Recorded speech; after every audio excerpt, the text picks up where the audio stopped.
if I have a microphone that works. I would be happy to share. Yes. Okay. Hello, everybody. Sarah, come with me, because I would like to introduce the star. I don't need to introduce the star, who is Sarah Tabrizi, my friend, my collaborator, but also my competitor. So let's say that's perfect to chair. So what I would... So we're in this together. So I want just to say that you are a professor at Queen Square, and that you are directing the, or joint director, with whom? Jill. With Jill, okay, at the Department for Neurodegenerative Diseases. And I'm in the department of that department. And you had it, okay, she's the head of everything. But what's really important is that Sarah is at the origin of many of the studies we are relying today on, and which we are so proud of. And I can tell you that she is, like we say in French, directing this kind of studies with a main de fer, with an iron hand. And I can tell you that nobody can say anything, and we just have to do the study and deliver the details, deliver the results. And now you're going to tell us more about it. Thank you. Thank you.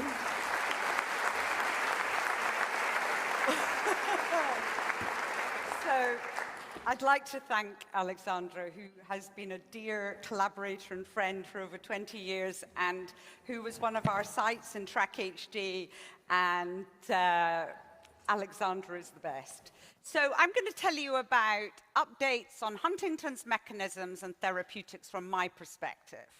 So I'm just going to give you a quick summary. I'm going to talk about what we've learned in the last 5 years, I would say, about the real current mechanisms of pathogenesis. We've learned a lot since we started developing the first Huntington ASO tominersen in 2010 with the Ionis team. We know much more now. I'm going to give you a quick overview of therapies in development. You've heard a lot. I'm going to tell you some hot off the press data about the longitudinal data from the EHD young adult study. And for the first time, I'm going to share with you some really important feedback from the FDA in a small confidential roundtable meeting we had in Washington on the 16th of July, where I actually presented the EHD young adult study data to them. So the molecular basis of Huntington's, it's caused by a CAG repeat expansion, and we know that that expansion expands in the brain through a process called somatic CAG expansion. And we know that genetic modifiers that have been identified in DNA repair genes modify somatic expansion. And that somatic CAG repeat expansion, there is overwhelming evidence that that drives Huntington's rate of progression and age at motor onset. And that's stage 1 of the mechanism of pathogenesis that we know now.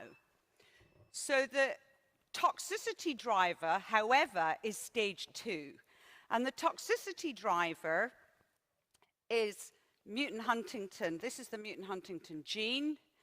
The full-length gene is transcribed to Huntington mRNA, which produces a full-length mutant Huntington, of which the toxicity of full-length mutant Huntington on its own is probably debatable. However, it is cleaved into N-terminal proteolytic fragments, which have some toxicity.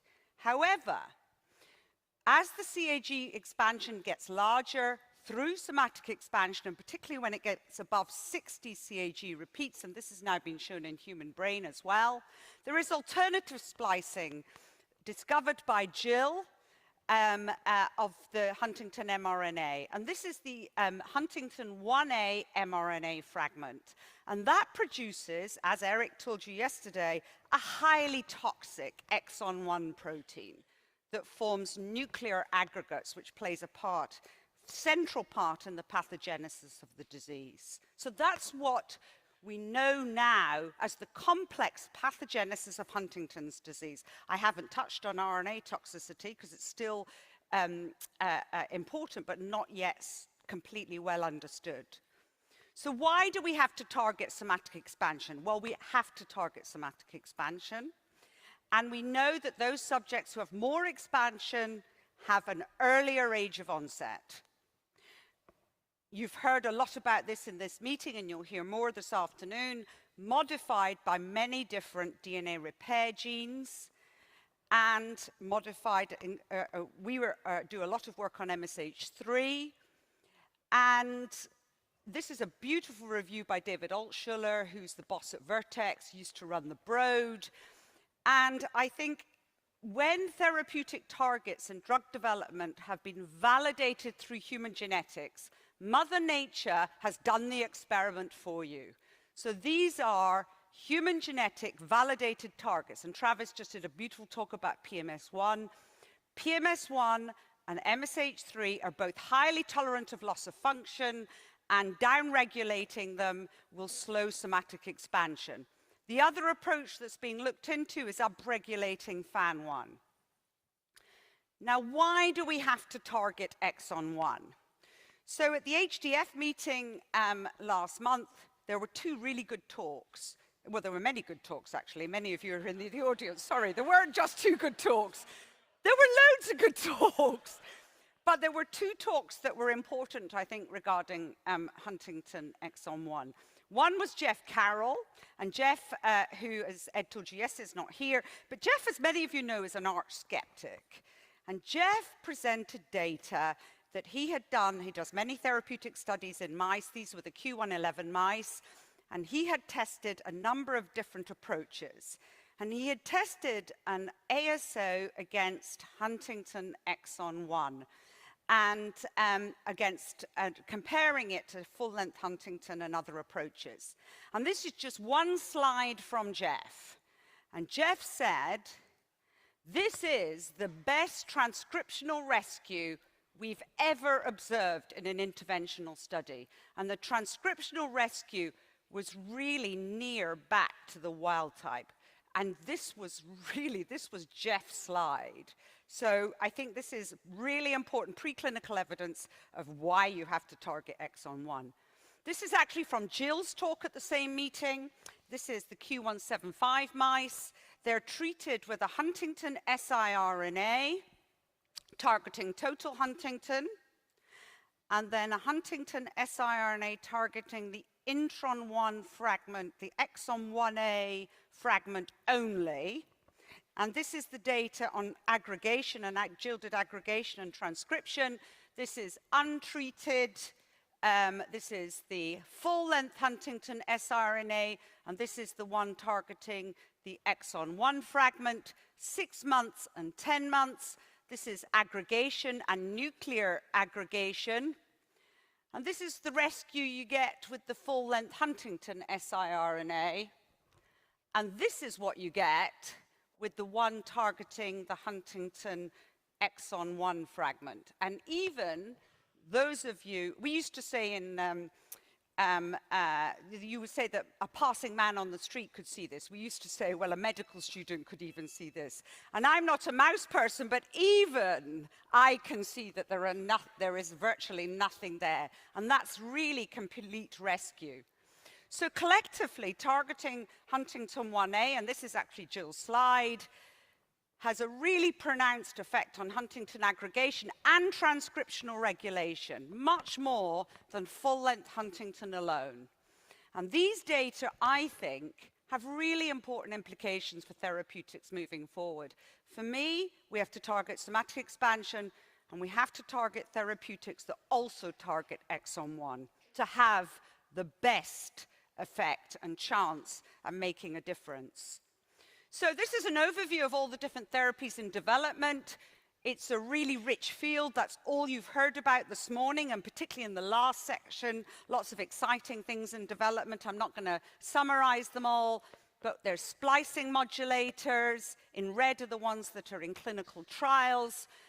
Different approaches targeting DNA and RNA, gene therapy approaches, oligonucleotide approaches, repeat expansion. It's a busy area, but that's really good. Regenerative medicine with cell replacement therapy, inflammation, and many academic labs developing therapies. So this is really a very exciting time in Huntington's disease, because all of the parts of the complex pathogenesis of this disease are now being targeted.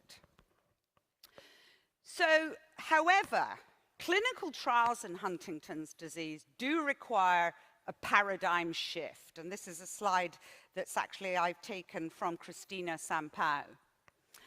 And so I'm going to tell you about the HD young adult study and some new data that I think is relevant to this.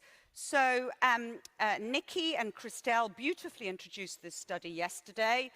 And the question is when does neurodegeneration begin? That was our original question when we started this study. And the baseline young adult cohort, I've presented this cohort before, were young people decades before onset. There were 64 people with HD, 67 controls, and they had essentially 2 full days of investigations. They are amazing people. And Christelle summarized the cognitive battery over 2 hours of a very, very demanding cognitive battery. A very long, complicated, deep phenotyped MRI sequence that Nikki talked about yesterday, CSF and plasma, and we basically measure everything, and a large number of psychiatric tests. This was the baseline cohort, and as Nikki and Christelle told you yesterday, the estimated years to onset was 24 years to their predicted onset. Importantly, the mean CAG was 42. They were well matched for age, sex, and very importantly, when you're wanting to compare cognitive function, they were absolutely well matched for years of education, and we really carefully did that. So I'm not going to go through the baseline data. It was Rachel Scarhill is here. You can ask her about the baseline data. It was the paper published a few years ago. And the really good news was, at that point, decades before onset, there was really virtually nothing to find, which for me, when you're born with a mutant Huntington gene, was a really very important and exciting result. There was no cognitive, motor, or psychiatric differences at all versus controls.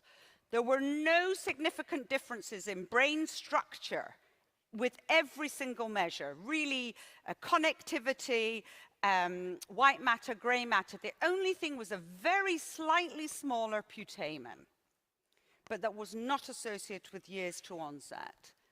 And there was a subtle increase in CSF neurofilament, and neurofilament is a marker of neuroaxonal injury and is often thought of as a marker of neuronal injury and then neuronal dysfunction and death. And YKL40, which is an astrocytic activation marker, was in those who were less than 22 years before onset. But most people in the cohort had CSF NFL within the range of controls. So this was really good news, really good news. And so we brought the cohort back. Amazing dedication of this cohort. They're young people with busy lives. And we looked at them 4.5 years later. And I'm going to show you all the data. So 19% of the cohort had progressed over the 4.5 years. So at baseline, there was 81% of HDSS stage 0. And remember, in the HDISS, stage 0 is nothing to find, no biomarker evidence of disease. That was what was in the original, that is the original staging system. And 17% were stage 1. They had reached the landmark of stage 1. And 1 person was stage 2. 4.5 years later, there was now 63%. Was that 63? Yes, sorry, I'm my old lady eyesight. 63% had reached, was still in stage 0, and 35% had moved into stage 1. No one moved into stage 2, and importantly, none regressed, showing the importance of the staging system.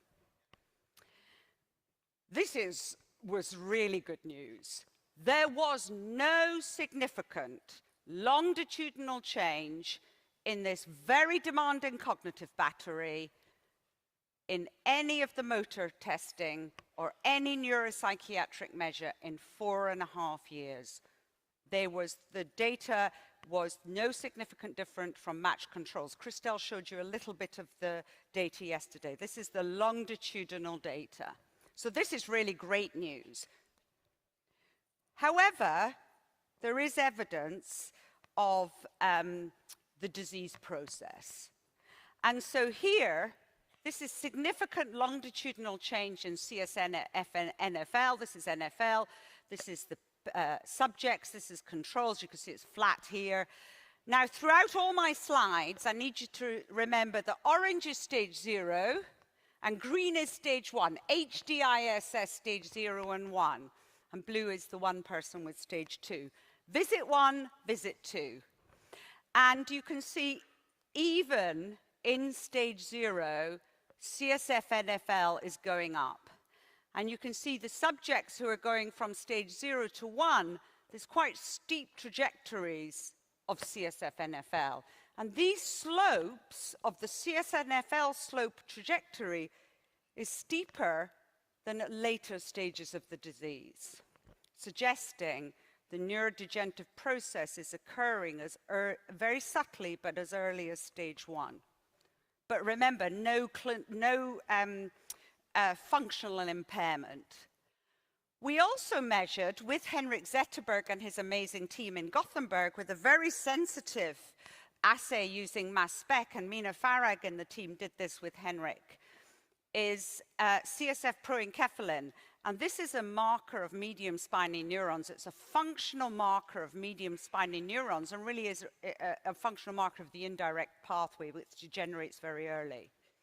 And the subjects had significantly lower CSF proencephalin. And here you can see, oops, sorry, I'll just go back. Here you can see, even in stage 0, or those going from stage 0 to 1, there's evidence they're losing medium spiny neurons. Very specific for medium spiny neurons. It's subtle, but it's there. So there's a reduction in medium spiny neuron proencephalin, the functional marker. I don't have time to show you all this data, but we've got a lot of data showing that the CSF-NFL and the proencephalin predicted all the earliest markers of brain pathology: caudate, putamen, whole brain, white matter, gray matter. They were inextricably linked to the brain pathology. And this is caudate volume. Nikki showed you this yesterday. This is the controls. This is the persons with HD. This is volume. And you can see here, even in stage 0, they're losing some caudate volume. And those who are going from 0 to 1 have steeper slopes. The caudate volume change is a landmark. This is putamen. And actually, the slopes with putamen are steeper. And you can see here, putamen volume in stage 0 in orange, green stage 1, and you can see the slopes of putamen volume. Now, this is quite small percentage of ICV. These are quite small, so this is not catastrophic, but it's clearly occurring. And this is the controls. And there was really all around the striatum. So there's always been a debate about where the disease begins. I think the disease begins in the striatum. I think the disease begins in the medium spiny neurons in the striatum, which is what many of us have thought for a long time. I think cortex is involved, but it's later. There was no significant longitudinal change in any of the structural connectivity or multiparametric imaging measures.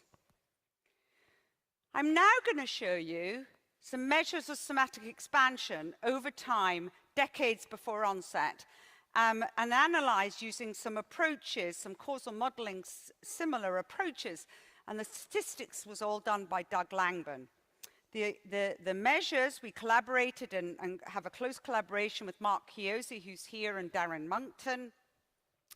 and I'm going to show you that data. We measured somatic expansion in blood DNA, and Darren's done a lot of work and others to show that that's quite a good proxy, and there is similar rates seen as has been seen in post-mortem brain and in peripheral tissues. And Darren has done a lot of work to validate this measure. So we measured somatic expansion in stage 0 and 1 over time. And what we found is longitudinal change in the somatic expansion ratio by the CAP score and HDSS stage 0. So look here, this is green. These are all the stage 1 subjects. This is the subject stage 0 going to stage 1, stage 0 staying as stage 0. You can see there's change in somatic expansion over the time period, 4.5 years, in blood. This is it plotted, clearly increasing somatic expansion in blood over time. And this is with CAG, and you can see the CAGs here, different ranging of CAGs, and this is the rate of somatic expansion along the CAG. We found that the longitudinal increase in somatic expansion ratio was a very significant predictor of the early caudate volume loss, because the hypothesis was, our hypothesis is, does somatic expansion predict those with the earliest caudate volume loss? So we tested that hypothesis, and it did. This is the caudate volume change, and this is somatic expansion ratio. This is before age and CAG correction, and this is after, significant by FDR and significant p-values. So the longitudinal increase in your somatic expansion was highly predictive of those with the most caudate volume loss. And the earliest caudate volume loss, because this is the very beginning. Also, the longitudinal increase in somatic expansion was a significant predictor of your very early putaminal loss as well. And this is, again, similar plots, highly significant predictor of the rate of your somatic expansion, predicted those with the earliest, those early putaminal loss, so linking the striatum and somatic expansion. The baseline somatic expansion ratio was strongly associated with CSF-NFL. And this CSF-NFL is our biomarker, I think, of the striatal loss. As I mentioned, it's a neuroaxonal marker. And also, your baseline somatic expansion was strongly associated with CSF proencephalin, the medium spiny neuron marker.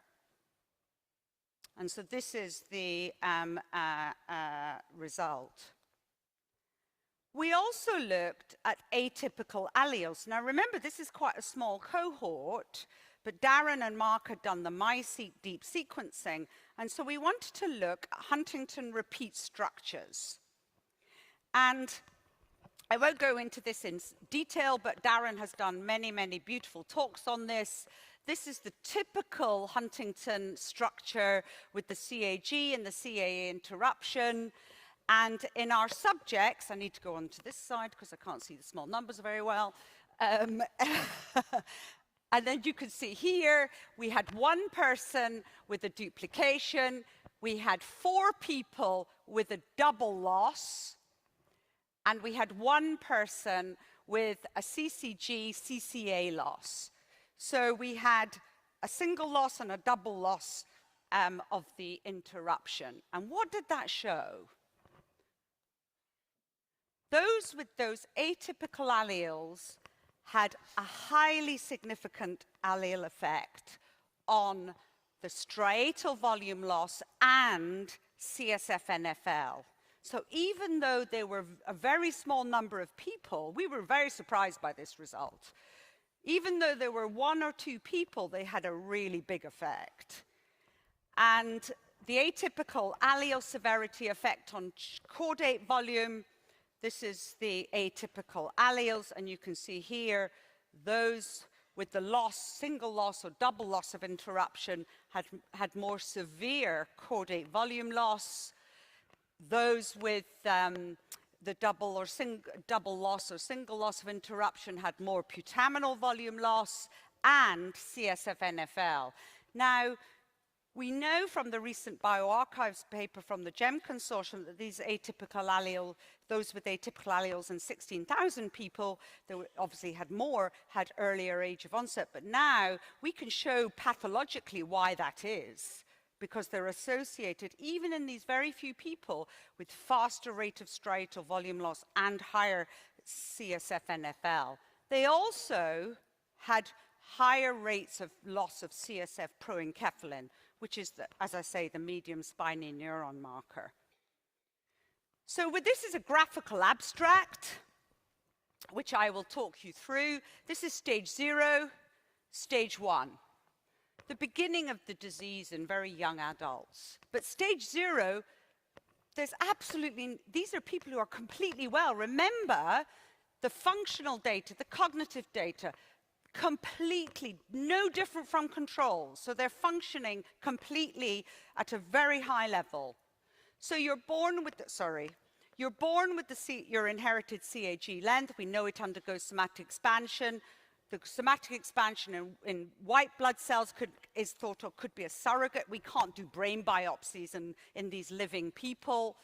And we can measure that with the somatic expansion ratio. In humans, however, we can look at ways of measuring the very early striatal loss with the very early caudate and putaminal loss. CSF NFL and CSF PENK are biomarkers of that very early neuronal dysfunction and neuronal injury.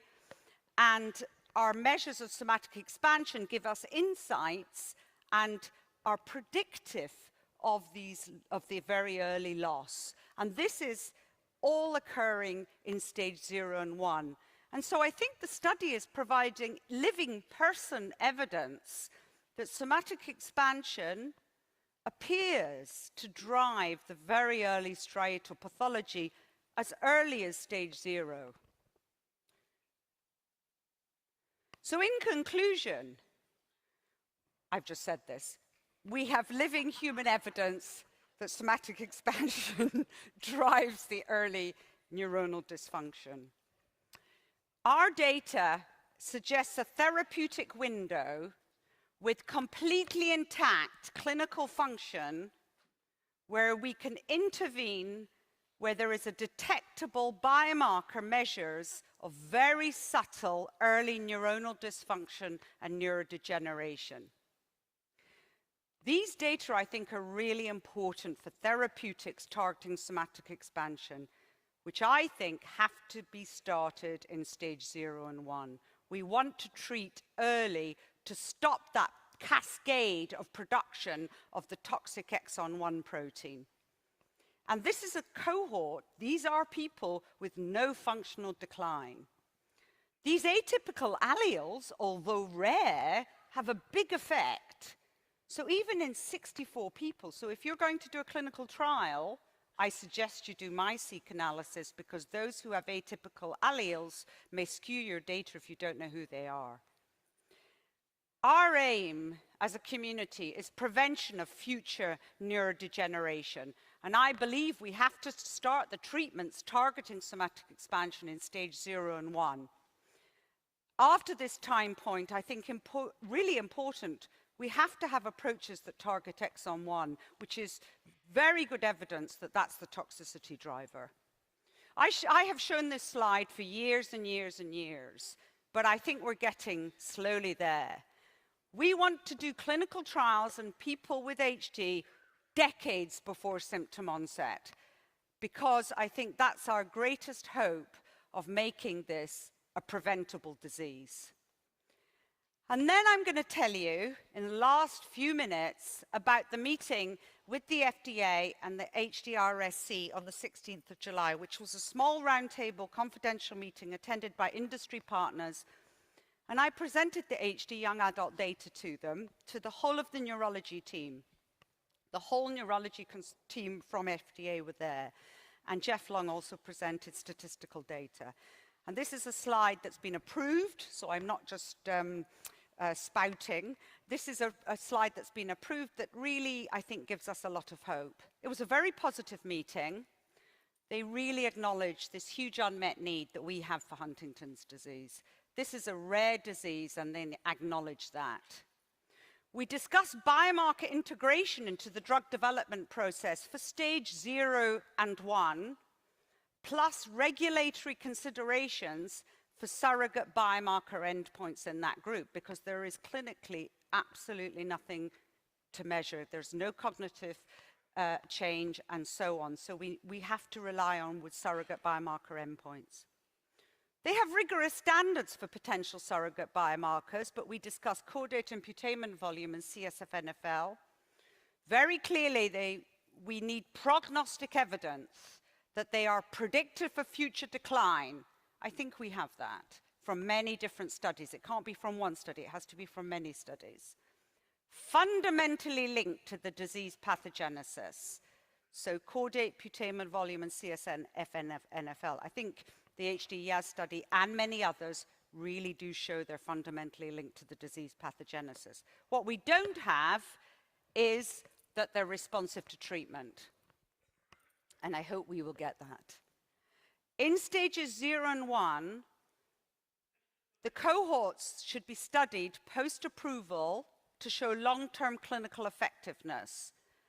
And safety here is a really key factor, they said.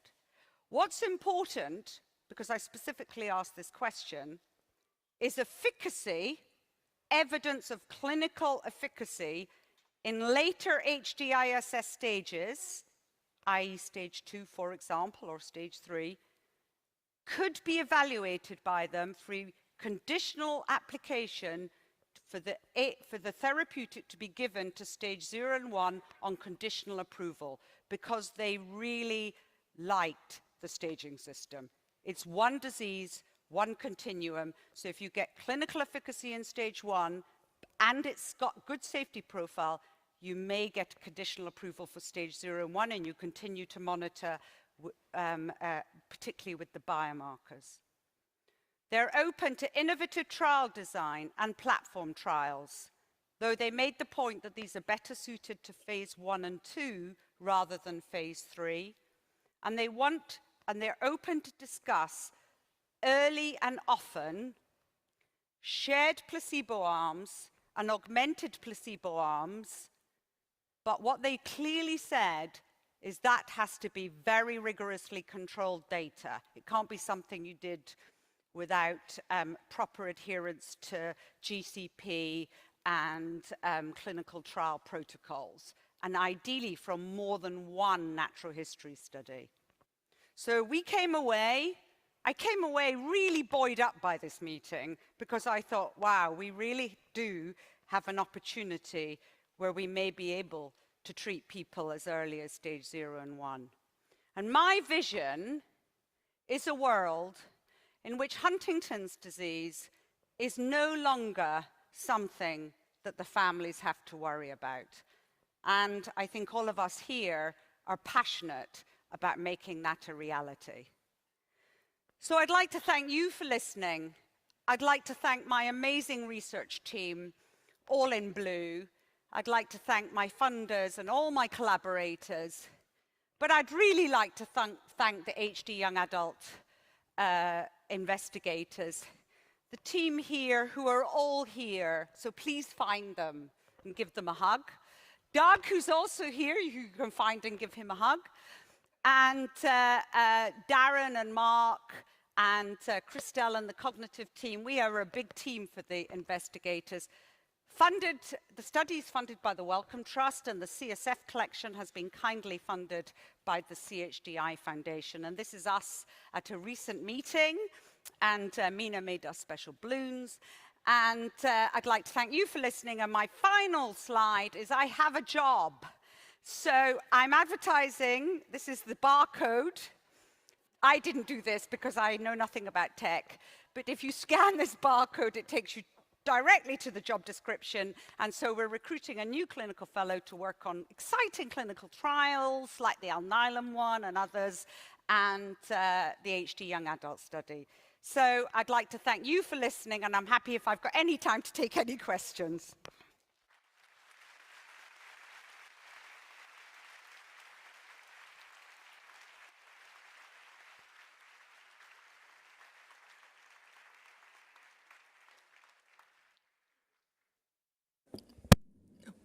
Thank you, Sarah, for this beautiful talk and the beautiful study very early on. But I have a first question, because we had a beautiful and very nice and inspiring afternoon in the beginning of the meeting on social cognition. And the psychologists, if I understood well, and neuropsychologists that were there, they were all saying that social cognition is impaired very early on, even before anything starts. And did you check this in the... We did. So social cognition is in the battery that Christelle presented. So it was developed, the battery was developed by Barbara Sahakian and Trevor Robbins and James Rowe from Cambridge, who have a very world-leading track record in developing cognitive batteries as well as HD programs. And we had it also externally peer-reviewed. So we did look at social cognition. And it was fine? It was fine. There was no difference longitudinally from controls. So what Christelle did show you yesterday is some subtle cross-sectional changes, but longitudinally, there was no difference between controls. I didn't have time to show you all the radar plots. Hopefully, a paper may come out soon. But it's a very, very good point. I think social cognition is a very early marker. And also, as Christelle mentioned, there is a suggestion that attention very early. And this, I think, is why we have to treat early, because if we can treat then, we make it, we may prevent the disease. Can I have the light in the room so I can see who is lifting? But there's an arm here. Okay, thank you very much. Go ahead. You here?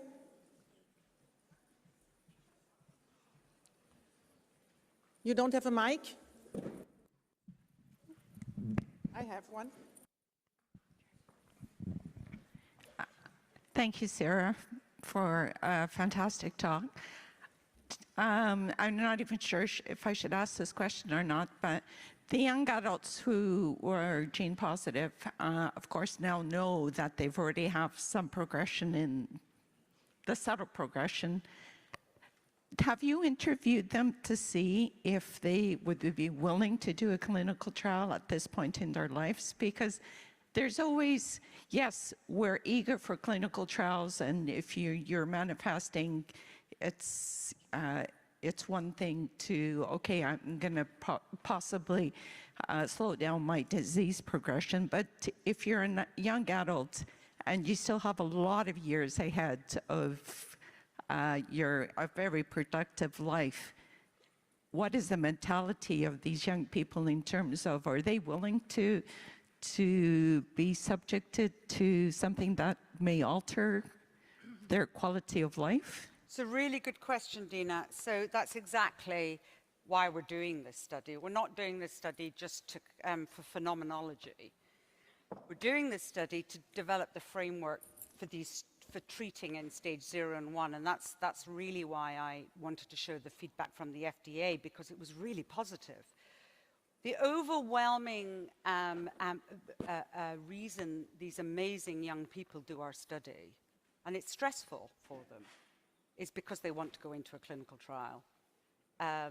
They want to go into a clinical trial, and they really want to be part of the solution. And I would say that the young people are passionate about it. If we could recruit a trial for stage 0 and 1 now, with a good mechanistic basis for the therapeutic, I think it would be a very fast recruiting study. And Phyllis from the HDSA presented to the FDA on behalf of all the community of HD patients and families, and she said the same thing, because they said, is the community, do these young people want to do studies? And they do. They want to be part of the solution. So very much my ambition with this cohort, we're bringing them back again now for an 18-month follow-up after the last visit. And my ambition for this cohort is to run them into a clinical trial if there's safety data, and mechanistically, Sarah, with the mechanism. Short answers. Let's go. Oh, sorry. We understood there already. Someone and from a it's, family, sorry. no, it's true, but we have the same impression. Sorry. Also, so, okay, go ahead. Hi, Astrid from the European Huntington Association. So thank you for a very encouraging presentation. And you speak about FDA. Do you think we could do something of the same, have this kind of conversation with the European medicines agencies? Yes, it's a very good question. So on the 8th of December, we did that with the European Medicines Agency, slightly different meeting. It was to present the EHDISS and the staging system and their feedback on it, which was very positive. It was Patrick White and Anne Rosser and myself and Christina Sampau. And it was very positive. The next step, I think, as Anne Rosser mentioned yesterday in the business meeting, the next step is to have the same conversation that we had with the FDA, with the European Medicines Agency. And that's exactly what the plan is. And actually for us in the UK with the MHRA. So that's the plan. But it was a good testing point to start with the FDA, which was very reassuring. And I think what we want to do is just bring everything together, again with the patient advocacy groups. Yes, very good point, Astrid. Thank you. Are there other comments or questions? Yes, there's one behind you. Yeah, okay. Go ahead, present yourself. My name is Osvaldo Tassano. I am a patient. And thank you, first of all, for the presentation, very interesting. I'm wondering if the results you've shown are going to change the way the people are tested when they do the pre-symptomatic genetic test. Thank you. Yeah, it's a good question. I'm not sure they will change genetic predictive testing yet. I don't think they will.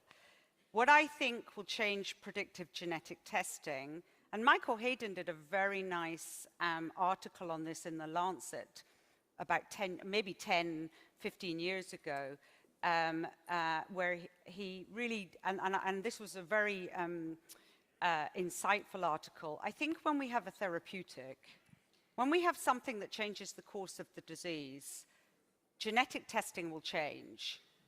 Many, many more people will come for a predictive genetic test, and then they will have the possibility of having the therapeutic. If something gets approved in EHDISS stage 2 because of clinical efficacy, and the FDA and European Medicines Agency give conditional approval to give it to stage 0 and 1, then there's a reason to have a genetic test to find out if you are stage 0 and 1 because you will get the active drug as conditionally approved. So I think it will change, but only when we have a therapeutic. I don't think the HD young adults data will change that. I think we need a therapeutic, and there's an urgency to that. And I must say that we did a paper also on questioning about and it's for the moment not changing at all. I agree. Actually, it's even less than before. Paper. But again, the question is, when is something really coming? I mean, people understand it's real. Absolutely. That's absolute. Please go ahead. You're standing at the microphone. I think I've got the mic. Alexandra. Hello. Thank you. Noina. Okay, I'm sorry. Go ahead. Hi, thanks. Thanks, Sarah, for a lovely talk. I was just wondering, how long do you think that clinical trials would have to be in the group 0 and 1 stage?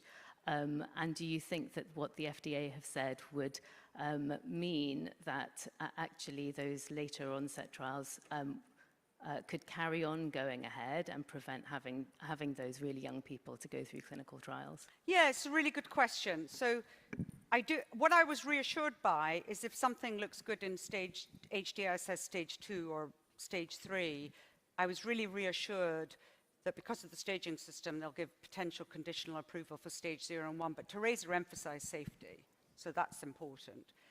However, if we want to start something with somatic expansion inhibitor, for example, and we want to start in stage 0 and 1, where I think the biggest effect will be, the reason there was so much discussion about the surrogate endpoints is because there is nothing clinical to measure in that group, and we can't do trials greater than 2 to 3 years, because it's, well, for lots of reasons.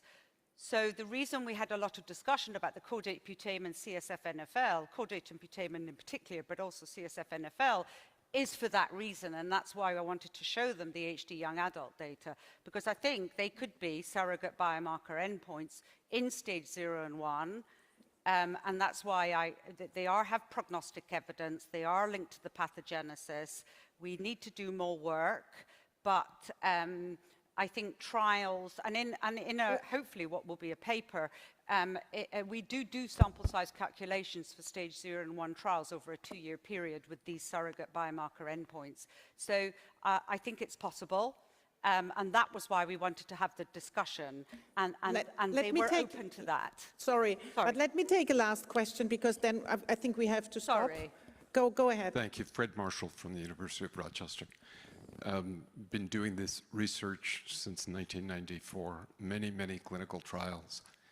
One thing that I'm concerned about, and I'm so excited about your talk, is that having participated in something that impacts such fundamental biology early on is likely to preclude a person's opportunity to participate in other trials. We've heard magnificent presentations from multiple companies today, but people who participate in these studies may not be eligible according to the norms of how we recruit people into therapeutic trials to ever participate in another study again.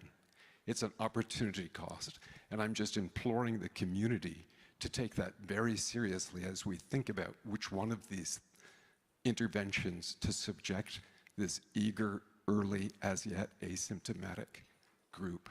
It's a really important question. It's a really important question. And it's something that I feel very strongly about.